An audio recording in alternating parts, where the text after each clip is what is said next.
بسم اللہ الرحمن الرحیم وجعلنا السماء سقفا محظوظا وهم عن آیاتها موردون، اور ہم نے آسمان کو ایک محفوظ چھت بنا دیا اور وہ اس نشانی سے منہ موڑے ہوئے ہیں۔ عزیز طلبہ، قرآن مجید کی یہ آیا ہمیں متنبہ کرتی ہے، ہمیں وارن کرتی ہے کہ تم اللہ کے حوالے سے غفلت کا شکار ہو۔ اللہ تعالیٰ واضح فرما رہے ہیں کہ تم آسمان کی طرف نگاہ کیوں نہیں کرتے، آسمان کا ملاحظہ کیوں نہیں کرتے، وہاں ٹمٹماتے ستارے کیوں نہیں دیکھتے، اور رات کو اس کے رنگ کا جو ہے وہ نظارہ کیوں نہیں کرتے۔ اللہ فرماتے ہیں کہ میں نے تمہارے لیے چھت بنائی ہے۔ عزیز طلبہ، چھت کسے کہتے ہیں؟ جہاں آ کر بندے کو سکون ہوتا ہے، جہاں اس کو ریلیف ملتا ہے، اور اس وقت تک گھر نہیں بنتا جب تک اس پر چھت نہ ڈالی جائے۔ تو اللہ تعالیٰ فرماتے ہیں کہ دیکھو دنیا والوں، زمین والوں، دیکھو ایک تو زمین کشادہ کی، اس میں انواع اقسام کی چیزیں رکھ دی، اس میں زرخیزی رکھ دی، تمہاری اولادیں اس سے بھرپور فائدہ اٹھاتی ہیں، کھٹا میٹھا چیزیں نکلتی ہیں، غذائیت سے بھرپور چیزیں ملتی ہیں، تمہارے جانوروں کے لیے وہاں پر چارہ دستیاب ہوتا ہے، تمہاری اپنی غذا کا وہاں پر بندوبست کیا گیا ہے۔ تو پھر کیا ہے، تمہیں زمین کے ساتھ ساتھ بلند آسمان دے دیا۔ اب یہ جو بلند آسمان ہے اس کی اپنی افادیت ہے، کتنا کھلا کھلا آسمان ہے، اور اس وقت ہماری اس زمین پر 8 ارب انسان زندگی گزار رہے ہیں، اور ہزاروں کے اعتبار سے مخلوقات ہیں جو یہاں پر رہ رہی ہیں۔ ان سب کی سانسیں باہر آتی ہیں، اندر کو جاتی ہیں، بہت سی ایسی چیزیں ہیں جو بدبو پیدا کرنے والی ہیں، گیسیں ہیں، لیکن اللہ تعالیٰ نے چھت کو اتنا اونچا کیا ہوا ہے کہ جو ہماری فالتو چیزیں ہوتی ہیں جو ہمیں ڈسٹرب کرنے والی ہوتی ہیں وہ آسمانوں کو چڑھ جاتی ہیں، وہ اوپر چلی جاتی ہیں۔ آپ دیکھیں اگر آسمان ہمارے بالکل پاس ہو جائے تو وہ چیزیں جو اوپر کو چڑھتی ہیں وہ تو پھر اوپر کو نہ چڑھیں گی، پھر وہ ہمارے لیے پولوشن بن جائے گی۔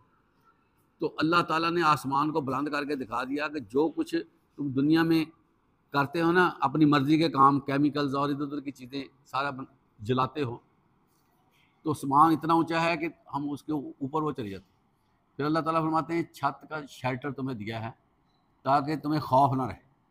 اگر کوئی بندہ کھلی جگہ پہ پڑتا ہے نا، اس کو پتہ چلتا ہے کہ یہ کھلی فضا ہے اور وہ اندر کو دوڑتا ہے عام طور پر۔ تو اسی طرح اللہ تعالیٰ کہتے ہیں یہ چھت بنا دیا بغیر ستون کے، آسمان کا چھت بنانا بغیر ستون کے، یہ اس کو عقل مانتی ہے؟ بتائیں۔ اور یہ چھت کھڑی ہے، یہ چھت کھڑی ہے۔ ایک یہاں زمین سے لے کر آسمان کا جو فاصلہ پتہ آپ کو کتنا ہے؟ 500 برس کا ہے۔ اور پھر ایک آسمان سے اگلے آسمان کی طرف جانا پڑے نا تو 500 برس کی موٹائی ہے، اس کی 500 برس کی موٹائی ہے۔ پھر اس کے اندر 500 برس کا اللہ نے خلا رکھا ہوا ہے، پھر خلا کے بعد پھر آسمان آتا ہے۔ تو اسی طرح 7 آسمان اللہ تعالیٰ نے ہم پہ کھڑے کیے ہیں۔ تو یہ ہمارے لیے نشانی ہے کہ اللہ تعالیٰ کی طاقت موجود ہے، اللہ وحدہ لا شریک جو ہے وہ اپنے پوری آب و تاب کے ساتھ کام کر رہا ہے، اور اس نے حکم دے رکھا ہے کہ یہ جو آسمان ہے یہ اپنی جگہ پر ٹکا رہے، اپنی جگہ پر کھڑا رہے۔ قیامت کے دن یہ آسمان جو ہے نا صرف ہو جائے گا، اور آسمان کو جس طرح یہ کاغذ ہے نا، کاغذ ہم لپیٹتے ہیں، اللہ تعالیٰ اس کو اپنے ہاتھ سے لپیٹ بھی دے گا۔ تو یہ چیزیں جو اللہ تعالیٰ دکھا رہا ہے کہ یہ چیزیں جو ہم نے تمہارے لیے بنا دی ہیں نا، جب تمہارا ہم نے حساب کتاب شروع کرنا ہے نا تو یہ سارے معاملات ہم نے ختم کر دینے، پھر نئے طریقے سے تمہیں بسایا جائے گا، نئے طریقے سے تمہیں رہنے کے لیے چیزیں دی جائیں گی۔ جہنمیوں کی جگہ الگ ہوگی اور جنتیوں کی جگہ الگ ہوگی۔ اس کے بعد اللہ تعالیٰ فرماتے ہیں هو الذی خلق اللیل والنہار والشمس والقمر کل فی فلک یسبحون، اور وہی ہے جس نے بنائے رات اور دن، اور یہ سورج اور چاند اور سب اپنے مدار میں تیر رہے ہیں۔ اس میں عزیز طلبہ 2 باتیں ہیں، ایک دن اور رات، ایک سورج اور چاند، دونوں بڑی اہم ہیں۔ سورج جو ہے، سورج آپ کو پتہ ہے دو چیزیں زندگی کے لیے ضروری ہیں، ایک سورج کی توانائی، دوسرا پانی۔ اسی سورہ میں پہلے پانی کا ذکر بھی آیا۔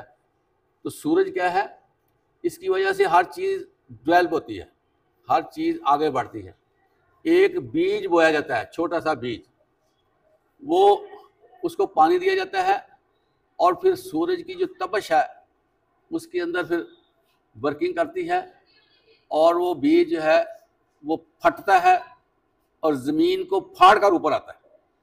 عزیز طلبہ دیکھیں، اگر آپ اپنے ہاتھ سے نا کوئی چیز دبا دیں، فٹ 1.5 فٹ دبا دیں، وہ آپ کی باہر نہیں آ سکے گی جب تک آپ کھدائی نہیں کریں گے، ایسا ہی ہے نا۔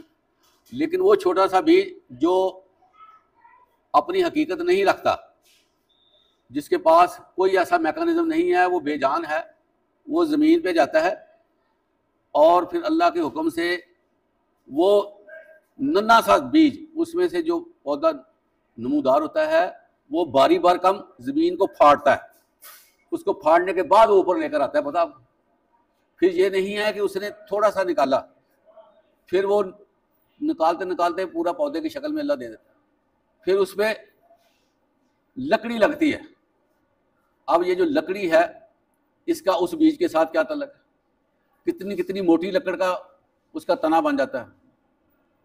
تو یہ سارا اللہ تعالیٰ پانی اور سورج کی تپش سے اس کو تیار کر دیتا ہے، اور پھر یہ ایسی شیپ میں عزیز طلبہ بنایا جاتا ہے درخت، اس میں بظاہر آپ کو خلا نظر آئے گا، لیکن اوپر سے دیکھا جائے تو جہاں پر وہ درخت ہے اس نے اس زمین کو ڈھانپ لیا ہوتا ہے، وہاں پر آپ کو پتہ سایہ بن جاتا ہے، اور اس کی ضرورت اس وقت آپ کو پتہ چلتا ہے کتنی زیادہ ہے، جب گرمیوں کے دن ہوتے ہیں، کوئی سایہ نہیں ہوتا، تو ہم درختوں کا سایہ ڈھونڈتے ہیں۔ اور اب بھی آپ دیکھیں، بہت سے لوگوں نے جو بڑے بڑے درخت ہیں، جیسے بوڑ کا درخت ہے، وہاں پر اپنے ڈیرے مستقل لائے ہوتے ہیں، یا وہاں پر انہوں نے وہیں رہنا ہوتا ہے، درخت کے سائے سے وہ اتنا فائدہ اٹھاتے ہیں۔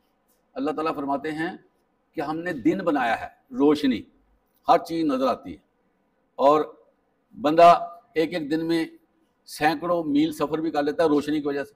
کیا رات کو یہ ممکن ہے؟ پھر رات جب آتی ہے، انسان کو نیند آتی ہے، نیچرل ہے نیند کا آنا۔ نیند کا جب آنا آتا ہے تو سارا جسم جو ہے وہ ریلیکس ہو جاتا ہے۔ اگر بندے کو رات کو صحیح نیند نہ آئے تو کیا ہوتا ہے؟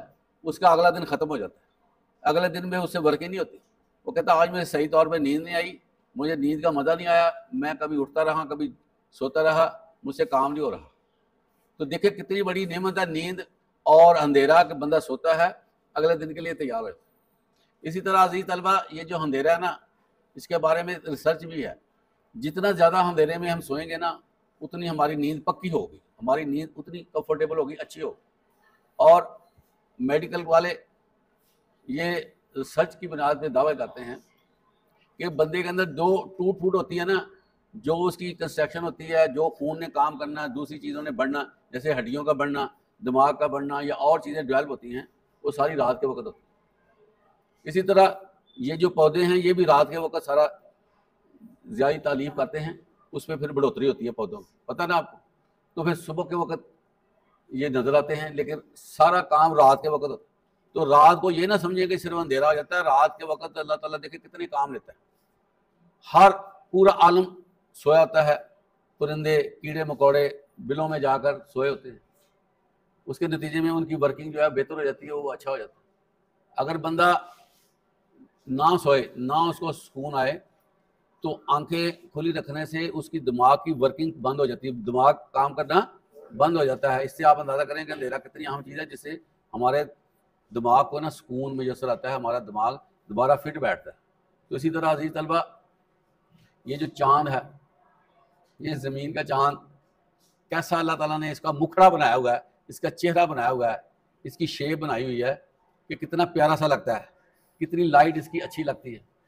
اور پھر کیا ہے، اللہ تعالیٰ اس چاند سے محبت کرتا ہے، کبھی ہمیں 14ویں کا چاند دکھاتا ہے موٹا سا خوبصورت، کبھی ریڈیوس کرتا ہے چھوٹا سا کر دیتا ہے، پھر اس کو غائب کر دیا جاتا ہے، پھر دوبارہ سے وہ بننا شروع ہو جاتا ہے۔ اس سے ہمارے مہینے بنتے ہیں، ہماری تاریخ بنتی ہے، دن بنتے ہیں۔ تو یہ اللہ تعالیٰ کی نعمت ہے عزیز طلبہ۔ اور آپ دیکھیں یہ جو چاند ہے، اس کی ورکنگ دیکھ لیں، رات کو سوتے وقت آپ نشانی لگائیں کہ میں نے یہاں چاند دیکھا تھا، تو صبح جب اٹھے گا نا تو چاند اور مخالف سائڈ میں جا چکا ہو. تو کون اس کو چلاتا ہے؟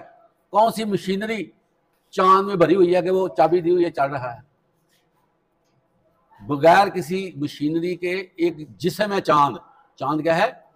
جسم ہے. جس طرح ہمارا جسم ہے وجود ہے چاند کا, لیکن اللہ تعالیٰ نے اس کو نا چلایا ہوا ہے اور وہ سورج سے روشنی لیتا ہے. اور اللہ تعالیٰ فرماتے ہیں ہم نے اس کو مدار میں چلایا ہوا ہے, مدار میں چلایا ہوا ہے. اور جو چیز اس کو فیڈ کر دی گئی ہے نا, جو چیز کہ تمہارا یہ راستہ ہے, وہ اسی راستے میں گامزن ہے, اسی سسٹم میں ہے, وہ اس میں وائلیشن نہیں کرتا. اور پھر اللہ تعالیٰ فرماتے ہیں کہ وہ تسبیح بھی کرتے ہیں, وہ اللہ کا ذکر بھی کرتے ہیں. عزیز طلبہ, انسان اور جن کے علاوہ جو کچھ اللہ نے بنا دیا نا, جتنے چرند پرند ہیں, کیڑے مکوڑے ہیں, چھوٹے چھوٹے جراثیم ہیں, جو بھی چیز ہے, حتیٰ کہ جو ریت کے ذرے نا, ریت کے ذرے, وہ بھی اللہ کی حمد کرتے ہیں. یہ پتے جو ہیں, پتے, یہ اللہ کی حمد کرتے ہیں پتے. تو ہر پہاڑ اللہ کا ذکر کرتے ہیں. کتنا بڑا پہاڑ ہوتا ہے وہ اللہ کا ذکر کرتا ہے. اس سے آپ دیکھیں کہ اللہ تعالیٰ کے ذکر کے ساتھ لوگ کتنے لگے ہوئے ہیں.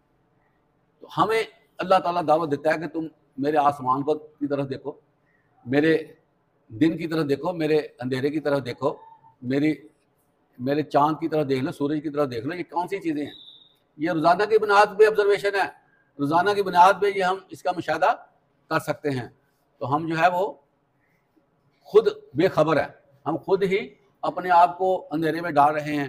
حالانکہ اللہ کی نشانیاں واضح ہیں, اللہ تعالیٰ ہر جگہ پہ ہمیں نظر آ رہا ہے. جب ہم نشانیوں کو دیکھتے ہیں اللہ کی قدرت یاد آتی کہ نہیں آتی؟